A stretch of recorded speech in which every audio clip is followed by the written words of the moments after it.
Good morning, Cypress. Good morning. So good to see you all. And I've been kicking around this idea, kind of playing with this idea all week, and it's this idea that all of us want to be great at something. All of us want to be great at something, and I think that's true. And in fact, I think if we could just drill down on that, take that a few layers deeper, I think an even truer statement is that all of us want to do something great with our lives. And often this is driven by a desire to be something great. Because I really believe that somewhere within all of us is a desire for greatness. And this desire for greatness can actually move us and inspire us and compel us to do some pretty bold and courageous things at times. So I read a story recently about this Danish guy named Thor Peterson. And talk about a desire for greatness and wanting to do something great with your life. Well, Thor Peterson, several years ago, decided that he wanted to do a trip around the world. And on this trip around the world, his goal, this idea, included him stopping and visiting every single country on the planet. And as he did some research and he started to list these planets out, he came up with 203 countries that he wanted to visit on this continuous trip around the world. And as he set out on this journey to visit all of these countries around the world, his goal, this idea, this great idea, included never using an airplane. That he was going to get to all these places without using an airplane, without ever flying to any of these locations. And so at the time, Thor Peterson, he actually worked in logistics. He worked for a shipping company in logistics, and so he kind of knew a thing or two about getting from point A to point B. And so he had mapped out this journey, kind of thought through all the shipping lanes and how he was going to get to all these places. And he thought he could complete this journey in 4 years. It took him 10 years. So think about this. I mean, Thor Peterson set out with this great idea, this idea to be and do something great with his life. And he left everything back in Denmark, right? He left his home, his family, his job. He left his girlfriend because this was going to be like the greatest thing that he had done with his life up to this point. It was going to be epic. But then he gets out there and he starts to hit these realities that everything was taking way much longer, way much more time. It was taking so much longer than he anticipated. And then he ran into this reality that just getting into some of these countries was proving to be way more complicated than he anticipated. And there were some places that were like almost not going to even let him in across the borders. And so a few times he had to reroute his journey by like thousands and thousands of miles. And it was incredibly frustrating for him in those moments. But his biggest setback happened when he got to Hong Kong. And when he got to Hong Kong, he only had 9 countries left on his list, 9 out of 203. He was almost done. But he arrived in Hong Kong in January of 2020, right when the COVID pandemic was starting to spread through that part of the world. And he was stuck in Hong Kong for 2 years, waiting for everything to open back up, just so he could get to those last 9 countries and finish his journey. Right, and it finally happened in October of last year, October 2023. He had visited his last country. He made it to all 203. He got back to Denmark, and along the way, he tallied up some pretty cool, pretty amazing stats. I just thought this was interesting, so I thought I'd share these with you. Because for 3,576 days, he was away from home. He was traveling via 37 container ships. Container ships. That's how he was crossing the ocean. He wasn't using cruise liners. He was using container ships, 37 of them, 158 trains, 351 buses, 219 taxis, 33 boats, and even 43 rickshaws. For a grand total of 223,000 miles traveled, which, by the way, is the equivalent of like 9 trips around the globe. 9 trips around the globe and 0 air miles earned to show for it, right? I thought, man, you could have at least earned some points with all of that, but no, and I thought that was a little bit crazy. But as Thor was reflecting back on this experience, as great an experience as this was, he said there were times when he had to ask himself this question: how much of my life will I give to this? That's a profound question. How much of my life will I give to this? And in those moments, I mean, these were the moments when he was tempted to just kind of throw in the towel and get on the next plane back to Denmark and just call it a day, right? Because in those moments, he realized it's like he had bitten off more than he could chew, No matter how carefully he'd planned and how great it was supposed to be, he simply had no idea what he was really getting himself into. And we all know this feeling, don't we? I mean, this is kind of a dramatic and extreme example, but we know this feeling, right? I mean, it's like we want to do something great with our lives and we want to be something great, but sometimes we bite off more than we can chew. And that pursuit or that goal or that thing that we wanted, I mean, it looked so great and it sounded so great. And so we went for it, but so often we reach a point when it becomes exponentially bigger and more complicated and more challenging than we anticipated. And it's like, wow, I really didn't know what I was getting myself into here. I may have bitten off more than I can chew with this. Incidentally, this is why Burmese pythons are thriving in South Florida right now. Because owning an exotic pet sounded like a great idea at one point, right? But then at some point it wasn't so great. And I just imagine a moment where these owners had an experience where that snake was looking at them kind of funny and they thought, I may have bitten off more than I can chew with this. And that snake looks like it wants to bite off more than it can chew right now. So we're just gonna set them loose in South Florida, right? I mean, it seemed like the logical thing to do. Side note with this, I just saw where they've been tracking down some of these pythons in Florida. They found a massive nest of these pythons in the state of Florida. And like dozens of these snakes, and the biggest one they found was a female that was 16 feet long and weighed over 100 pounds. So I read that and I thought, well, there goes my chance of ever visiting the Everglades, Amanda will not go for it at this point. I'm not even sure that I'm interested anymore. But anyway, back to the point. Just think back over the course of your life. I mean, think about maybe those job changes or career changes. And on paper, everything looked great. Right? It was a great opportunity. It was going to lead to great things. Or as I thought about this, I also thought about those new cars that we've bought over the years. Those cars that looked great, but more importantly, we looked great in the car. It was a great ride and great features, great on gas or electric or whatever it was. Or maybe for you, it's a house. That great house, and it was so great for our family, and it was a great neighborhood with great schools. But as I was thinking about this, I also went back to a season of life when it was like, man, there was all these great things that were happening for our kids and with our kids and their schools and with their sports and even with our church. And these were all great things. So we said yes to everything, right? And then we looked back and we realized, well, we had something on our calendar every night of the week, sometimes more than one thing. And as you think back over your life, maybe it's something different that comes to mind for you, those things that sounded great at the time. In fact, we're drawn to these things because of this drive to do something great with our lives, this desire for greatness. And on some level, we believed that all of these things could actually help get us there. And so we jumped in with both feet. We said, let's go. But then we hit the realities that a new job means change. And change is really hard. And we got that new car, maybe that new house, but then we were smacked with the realities of having to make those payments every single month. And we found ourselves going from this great thing to that great thing. I mean, our schedule is full of great things, but then we hit that wall of exhaustion that comes with it, right? And we were thinking, man, it's only Wednesday. And in those moments, isn't there a thought that crosses our minds? I may have bitten off more than I can chew with this. I am out of my depth. I had no idea what I was really getting myself into.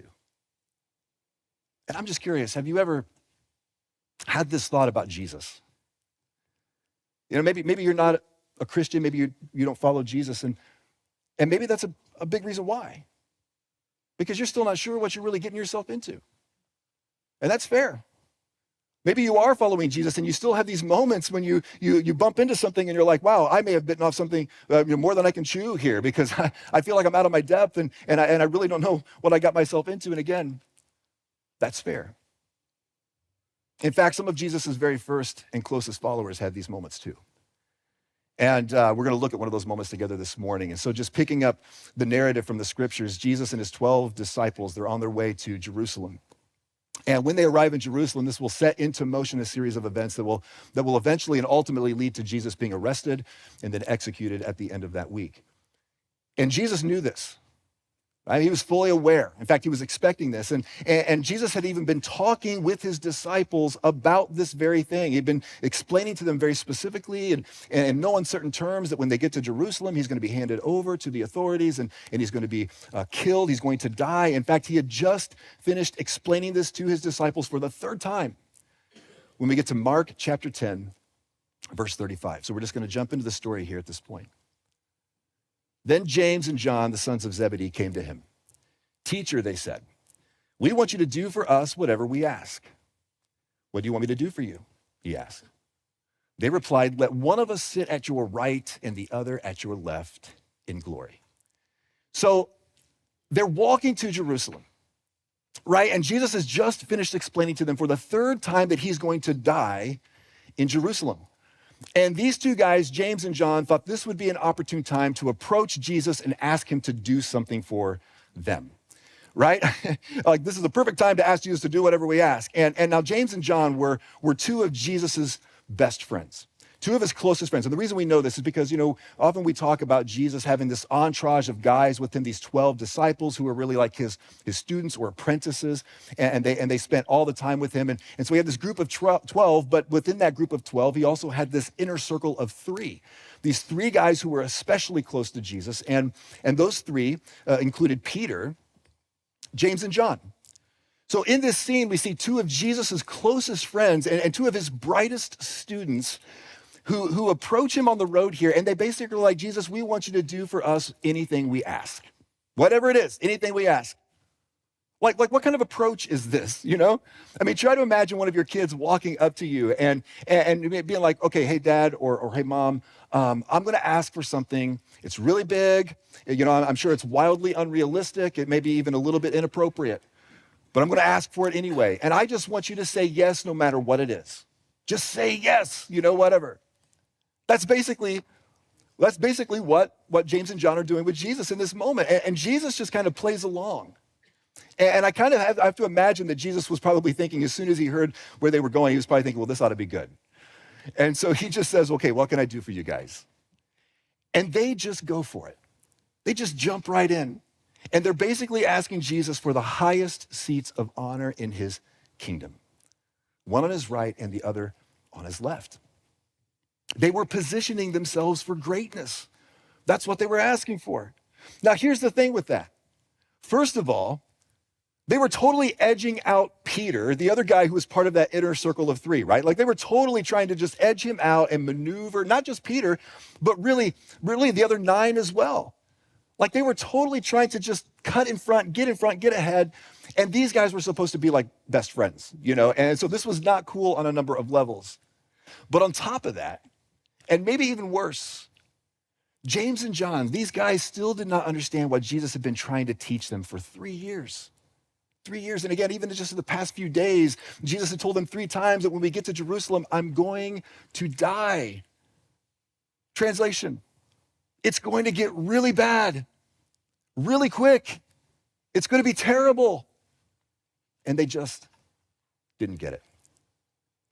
Because apparently these guys, James and John, they still had this thought that when Jesus got to Jerusalem, it was like he was just going to assert his divine authority or he was just going to establish his kingdom and enter into his glory right then and there, on the spot.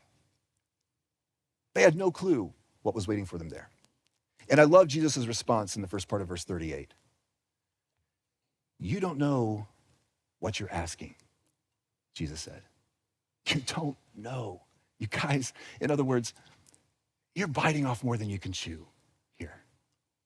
But Jesus actually used a different metaphor, a couple of different metaphors. He said, can you drink the cup I drink or be baptized with the baptism I am baptized with? This is actually the first of 3 references that Jesus will make to the cup on his way to the cross. And in this short little 3-part series, we're going to be looking at each of these. Of course, this one this morning, and then there's 2 others that we're going to look at over the next couple of weeks. And each one of these references to the cup teaches us something about Jesus. It teaches us something about his mission and really what it means to follow him. And so we're going to look at those together over this next few weeks. But here, the question that Jesus asked the 2 brothers is just loaded with meaning. I mean, just loaded, because, the cup itself, the cup and the baptism that Jesus mentions here, both refer to the sorrow and suffering that Jesus would endure on the cross. Right? The cup of sorrow, the cup of suffering, and also this idea of baptism, just being totally immersed in this experience. That's what Jesus is talking about. But then, this idea of drinking a cup with someone. Jesus says, can you drink the cup that I drink? This idea of drinking a cup with someone is a way of saying that you will share in that person's fate. And you will step with them into their destiny. And so Jesus is really asking, when he asks the question here, he's really saying, Are you willing to follow me through the same kind of experience that I'm about to go through? In other words, do you know what you're getting yourself into? Can you drink the cup? And look at their response in verse 39. We can, they answered. Like no hesitation here. Jesus has just asked them if they will willingly accept and endure the most intense and painful experience a human being can go through. And without even pausing for a moment to grapple with the gravity of that or even just consider the ramifications, they're like, yeah, sure, Jesus, yeah, of course. They still didn't get it. And what Jesus says next is actually pretty sobering. Jesus said to them, you will drink the cup I drink and be baptized with the baptism I am baptized with. But to sit at my right or left is not for me to grant. These places belong to those for whom they have been prepared. So Jesus in this moment has a glimpse of divine foreknowledge. And he's actually speaking about things that will happen decades later. In fact, James, about 10 years later, 10 years after this conversation, James will be the first of the 12 to be martyred. And then John actually will outlive them all. He'll outlive all of the apostles, all of the disciples. What that will mean for John is really this experience, kind of this prolonged experience of suffering under some of the worst and most intense persecution of the church through the end of the first century. So yes, they would drink the cup in the decades to follow, even if they didn't even fully understand what that meant at the time. But the greatness that they were seeking would not be granted on the terms that they expected. And so while this is happening, this conversation between James and John, of course, it doesn't take, and Jesus, it doesn't take long for the other guys to figure out what's going on and what James and John are up to. So there's like this little conflict that begins to break out between them. Things start to digress pretty quickly. And so Jesus is going to call like a team meeting here in just a moment. But verse 41, when the 10 heard about this, they became indignant with James and John. Jesus called them together and said, you know that those who are regarded as rulers of the Gentiles lord it over them, and their high officials exercise authority over them. Not so with you. Instead, whoever wants to become great among you must be your servant. And whoever wants to be first must be slave of all. For even the Son of Man did not come to be served, but to serve, and to give his life as a ransom for many. And that's the cup that Jesus would drink a short time later. Selflessly and sacrificially giving his life as a payment to make right all the wrongs that you and I have ever committed and ever could commit, ever will commit. And that's why Jesus came. That's why he was on his way to Jerusalem that day. That's why he would ultimately go to the cross a few days later. And there's a powerful message in this for anyone who wants to follow Jesus. But here's the thing. Jesus never said that greatness was wrong or that it was bad or that it was something we shouldn't desire. He never said that. In fact, if you notice that he never actually reprimanded James and John for wanting those positions of greatness. He just simply told them they were going about it all wrong. Because greatness isn't found through getting ahead of or edging out or lording it over or ruling over other people. But and this is the powerful truth behind everything that Jesus said and the way that he lived. And this idea from the teachings of Jesus has literally changed the world. Because Jesus taught us that true greatness is found when we lay our lives down. True greatness is found when we lay our lives down. And Jesus taught us that if you really want to do something great with your life, well then, give it away.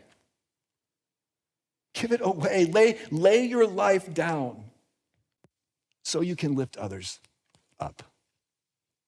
And think about this. Jesus of Nazareth was the greatest man who ever walked this earth. The greatest person who ever walked this earth.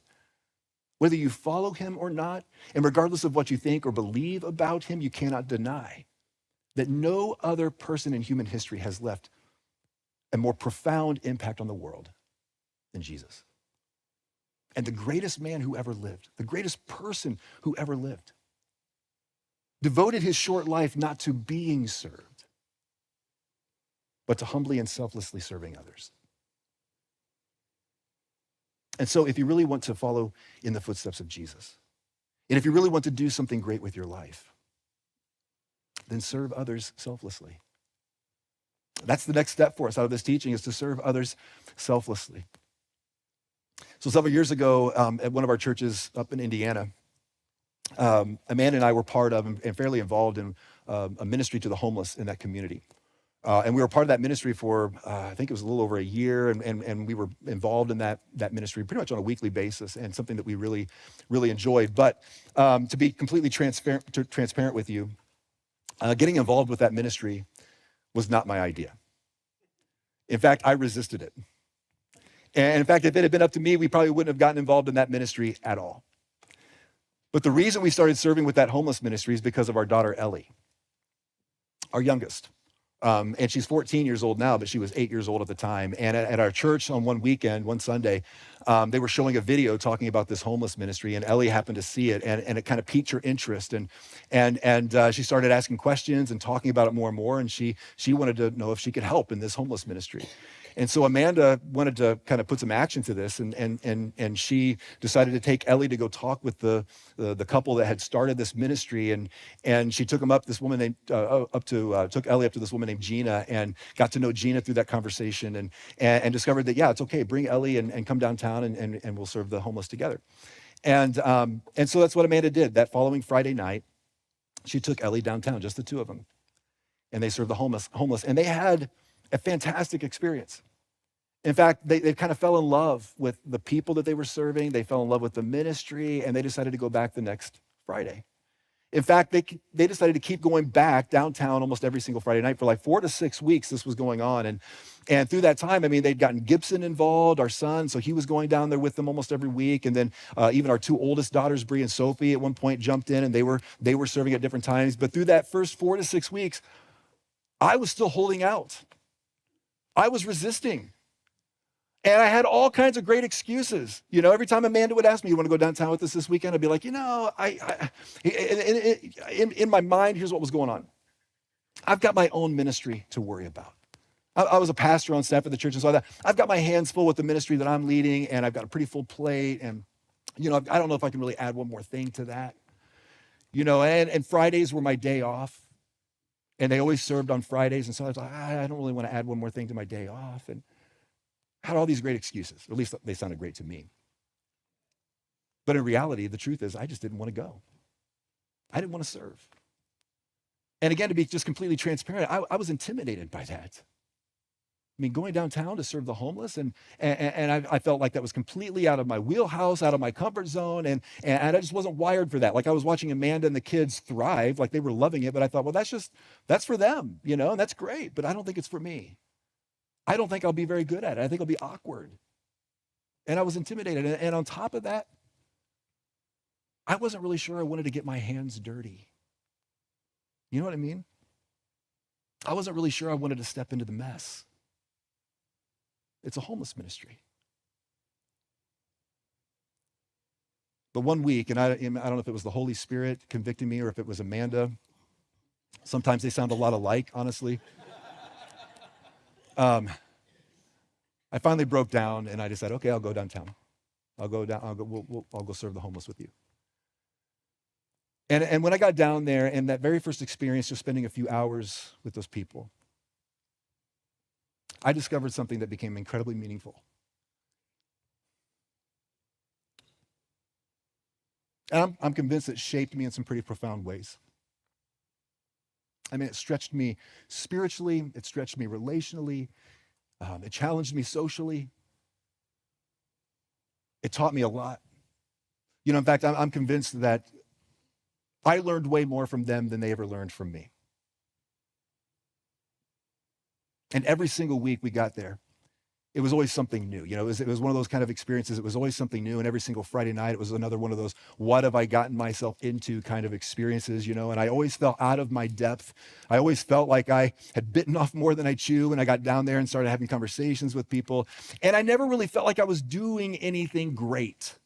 You know, I never really felt like I was making any profound contributions to anything or anything like that. But what I learned through that experience is that I think that just somehow by showing up, and just listening and just entering into the figurative and literal mess of their lives and just seeing them as human beings, worthy of love and attention. That's what seemed to make the real difference. And of course, we were meeting practical needs. We were feeding them. We were handing out and distributing some clothing and things like that, but just being with them seemed to make a huge difference. And all I had to do was get over myself and just give up my Friday night.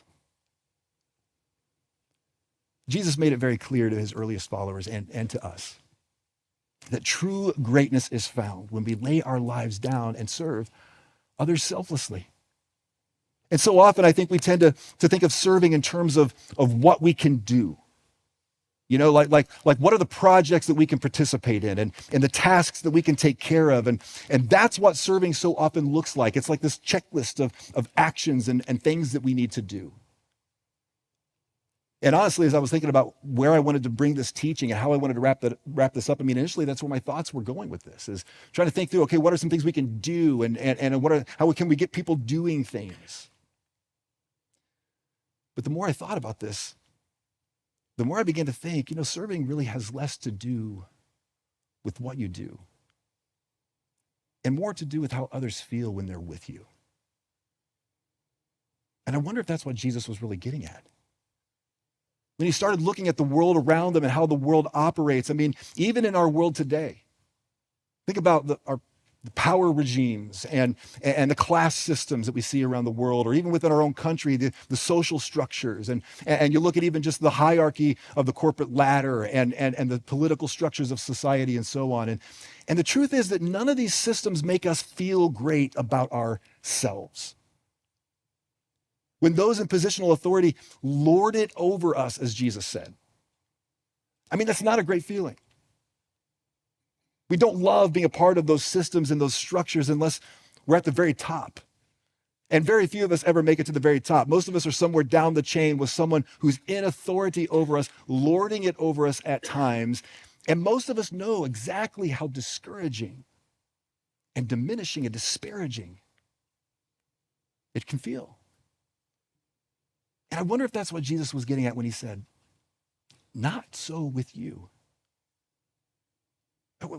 That's not what we're about. We're not going to go there. In fact, we're going to flip that way of thinking upside down. And for anyone who follows me, and anyone who wants to apprentice under me and learn from me my way, greatness isn't about being on top. It's not about being first. It's about helping others realizing their greatness by serving them selflessly. And I think that's really the key to all of this. And as we think about how we're going to apply this and live this out in our lives, it has less to do about specific things that we can do and more about how we're going to make others feel about themselves. Will we help them feel seen and heard? Will we help them feel loved and cared for? Will we help them feel like human beings with value and worth?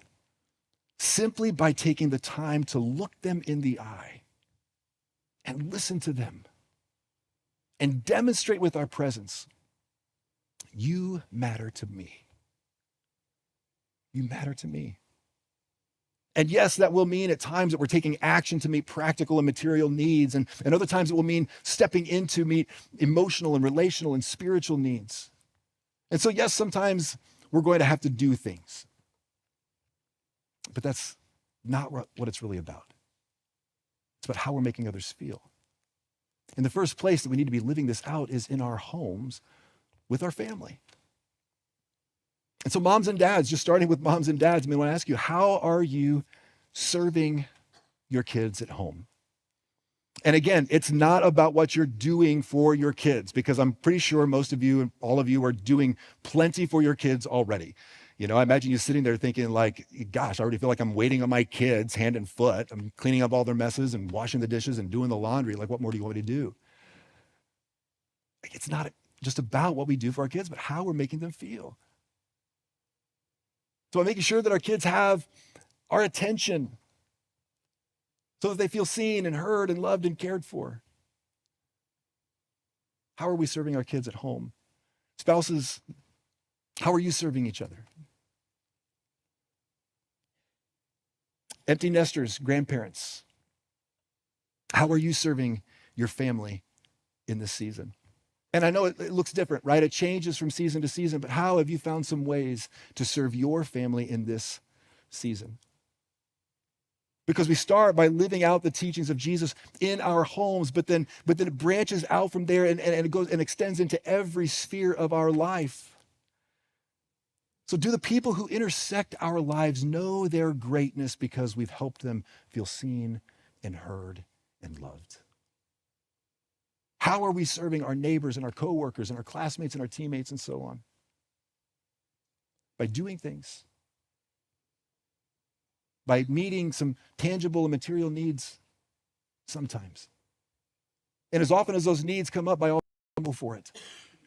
But more than that, how are we meeting the deeper, unseen, intangible needs relationally, emotionally, and spiritually?